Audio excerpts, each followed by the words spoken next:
Hello everyone, my name is DustInLint's, and thank you so much for joining me on another let's look at for a very visually interesting looking game called Gods of Nowhere. What this game is, it's a visual novel style game where you as the player can make choices leading to branching dialogues, scenes, and relationships to build on. This is a game made by Detective, and the story revolves around the main character, Ichabod, meek as any young man can be, who stumbles upon a bed and breakfast in the middle of nowhere called the Heilbronner Hof. Please excuse my horrible pronunciation. At this bed and breakfast called the Heilbronner Hof, four strangers meet, and their lives are changed for better or for worse. And without further ado, let's start this up. Let me just note that this is just the demo version, and I'll leave a link in the description to where you can either get the download or get the demo or buy the game itself. And if you're interested in this game, it is only 99 cents. So right away you can tell that this is quite a astonishing looking game with some very interesting dialogue, as you will see soon enough. Starting off with the very first line by Ichabod. My name is Ichabod and I have a gun in my pocket. There's not a lot of places you can go these days with a gun in your pocket, from what I understand anyway. Metal detectors and that sort of thing. Never was all that good at keeping up with technology, but that seems right. And I'm gonna state that I'm probably only going to do the character introduction part for this let's look at. As much as I'd like to show where the character development happens, that takes a little bit too long to show off. And you can save, load, skip anything that you want at any time. It's not like it's visible there, but it's buried somewhere in my jacket pocket. A tiny chunk of metal that just wants something to bite. And this right here is Ichabod. Very interesting character design. For all the characters, I should say, that are going to be introduced. Right now, I'm walking on streets around the edges of the city, and what I need is to find an agreeable place for the night. And it's not that I don't have money. I do. Some.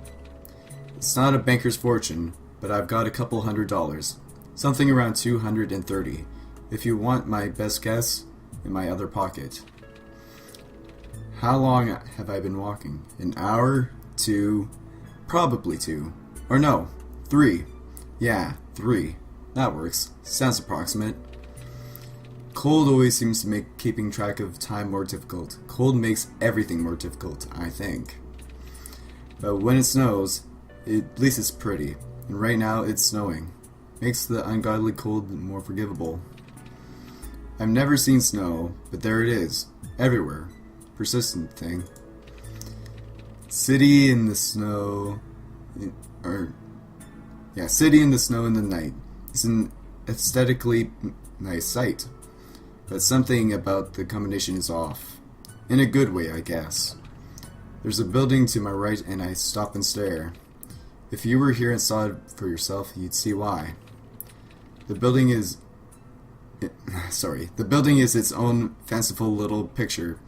Queen Anne architecture, I'm pretty sure. Lots of that back in San Francisco. A bed and breakfast with vacancy, but I doubt they'll take any new guests at 1:30 whenever. It's late, in any case. Let's see. Heilbronner Hof. German, then. The name, the architecture, everything about this could draw anyone in. I can't stop staring.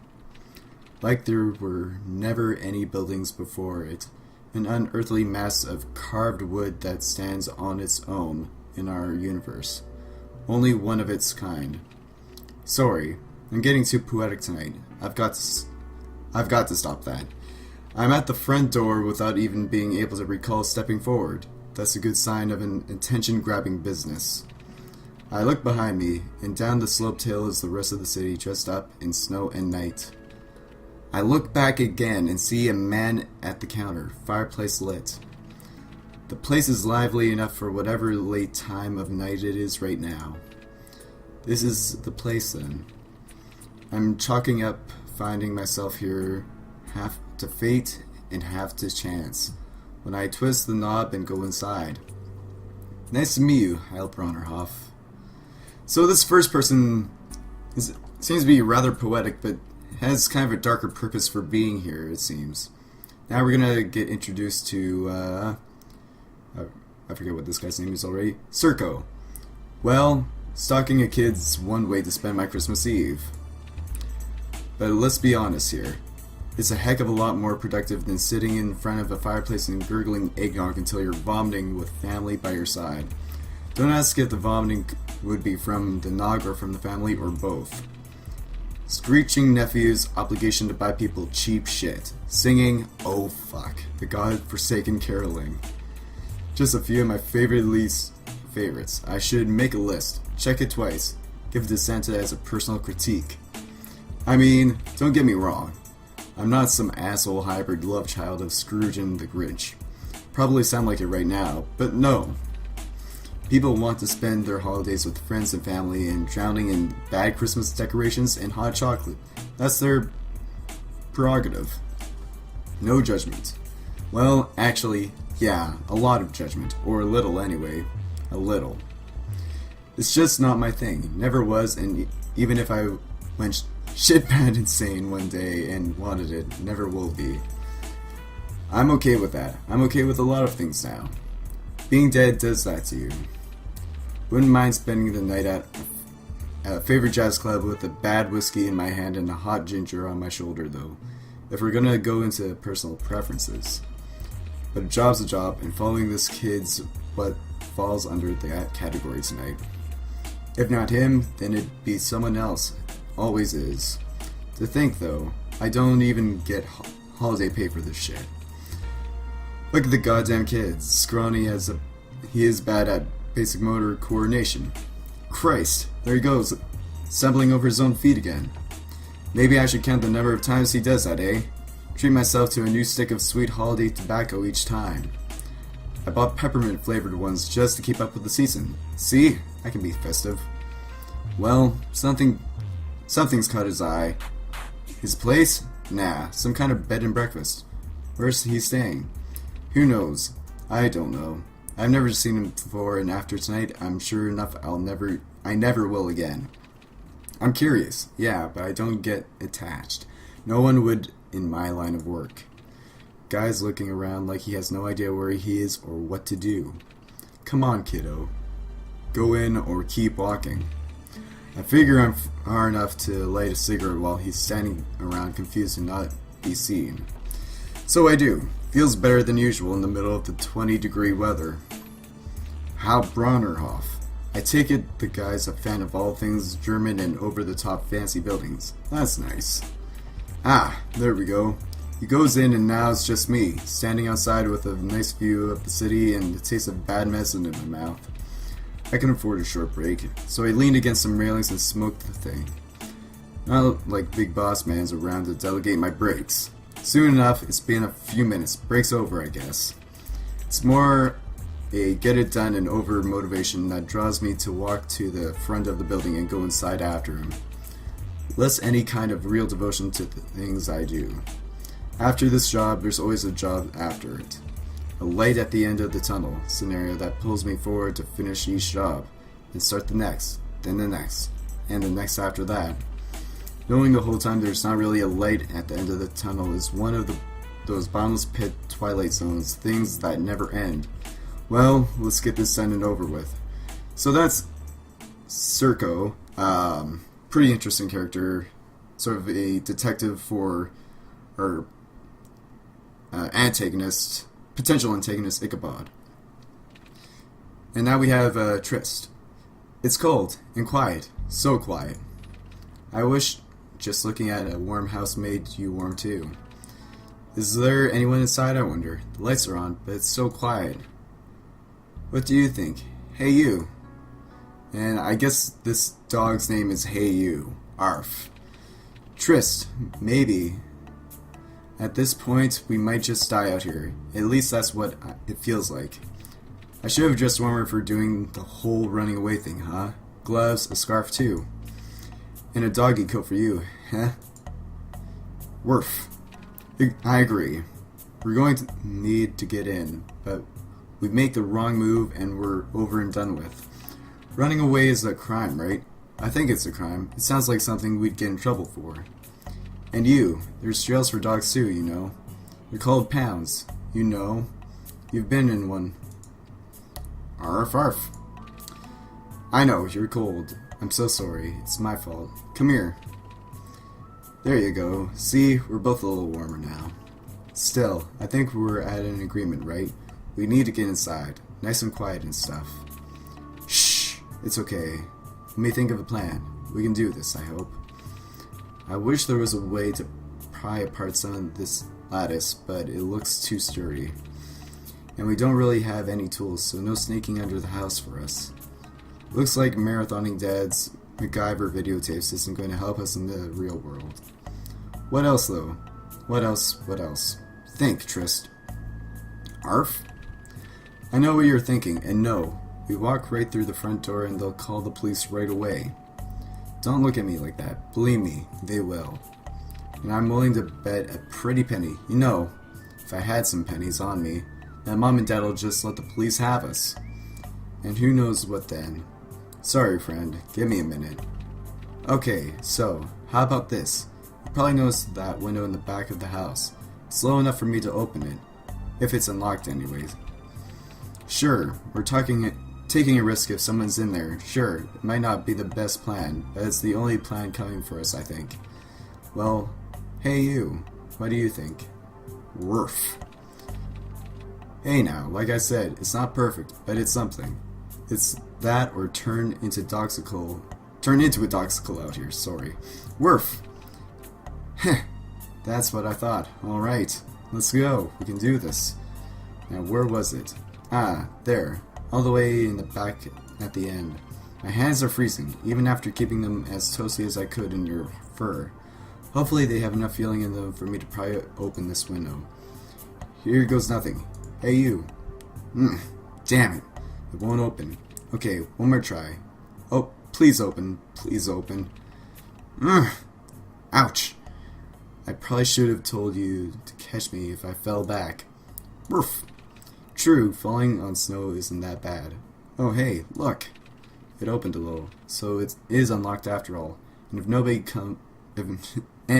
come to the window yet, that means there's nobody in the room. Hey you, it looks like we're in luck. Let's get in and warm ourselves up. So that person is, I guess, a runaway. What she's running away from, we don't know. And now we run into Boston. Goddamn holidays. And goddamn starting a new job on them. Who the hell does that to someone they just took in as an employee? Oh wait, don't tell me. I know. The jackass who hired me. Mr. Damn it, I don't even remember. I've been doing so many odd jobs lately and getting no goddamn sleep in the middle of it all. I can't be expected to keep up with names. It might be easier to remember if this guy had the courtesy to show up, but no. No. I'm the sole employee of this joint's night shift and the owner's away, out of town, missing in action, whatever. Take your damn pick. This is ridiculous. The guy's just lucky there's not a single guest here, because I'd be packing my bags and flying the damn roost at this point. So what am I supposed to do? Hold the fort, wash the dishes, sweep the floors? Or does he want me to do nothing at all? Just stand here at his counter like a goddamn moron. See, that's the thing about these shitty minimum wage jobs. You do what you think you're supposed to do. Exactly what you're supposed to do. Say some real basic tasks, something that seems useful, like simple cleaning and checking the register and all that. Then bam!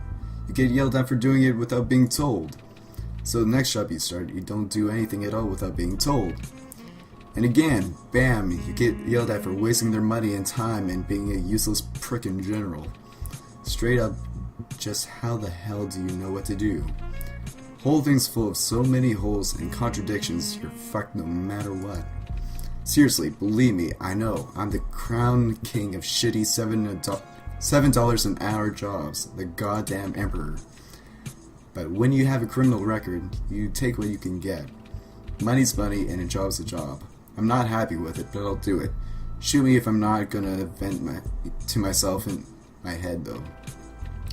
I swept. Put a fire on, you know. I figure if I hit the middle ground between doing work or not thing, it'd be good. Easier to explain when the boss man comes in yelling at me for doing stuff without being told or whatever. So now it's almost midnight and I'm just standing behind this counter. It's only been an hour, but it feels like it's been 12. Christ, even the books on the shelves are starting to look interesting. Yeah, okay, I give in. What have we got here? Murakami, Von Goethe, Dumas. Yeah, I got no idea who any of these guys are. Wish I knew why there's a trend for all writer names to sound like guttural sounds though. Whatever, here, I'll take one at random. Let's see. Treasure Island, huh? Wouldn't mind getting stranded on a place with a name like that. And back to the godforsaken counter of boredom it is. So, that's the introduction of all the characters of Gods of Nowhere. I think I'm gonna cut the video at the end of this, little cinematic here. And, thank you so much for watching this Let's Look At for Gods of Nowhere by Detective. If you're interested in this, like I said, I'll leave a description down below, or I'll leave a link in the description down below for where you can get either the demo or just buy the game yourself. And it's a really interesting game. I played a bit more of this and it is just really, really interesting where it ends up going. But then again, that's only in the demo itself, so it gets even better after this. And thank you so much for watching. If you like this video, feel free to support in the form of a like down below. And if you want to see more content like this, feel free to subscribe. You'll get notified whenever I upload a new video like this. And until next time, have a good one, everyone.